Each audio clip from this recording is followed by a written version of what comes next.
Welcome to The Explainer. Today we're looking at some new tech that could literally double your roof's life. All right, let's jump right in. We all know this problem, and it's an expensive one. Roofs get old. But what if you didn't have to replace it? What if there was another way to fix a failing roof? To get why roofs fail, you gotta know about the asphalt binder. Think of it as the shingles glue. See, over time, oxidation makes that glue brittle, kind of like an old rubber band left in the sun.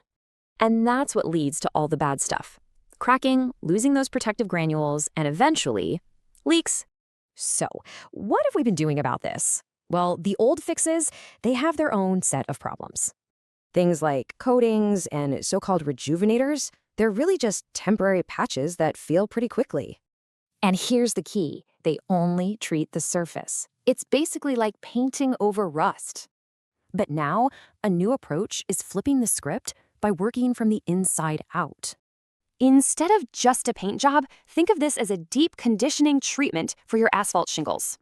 A special bio-oil carries tiny silica particles way down inside the shingle, reinforcing it from within. Sounds cool, right? But does it actually work? Well, let's look at the independent lab tests.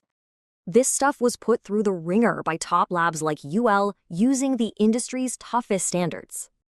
First up, fire resistance. The treated shingles kept the highest rating possible, Class A. No surprise there. Yeah, UL's report said there was no evidence of cracking or splitting.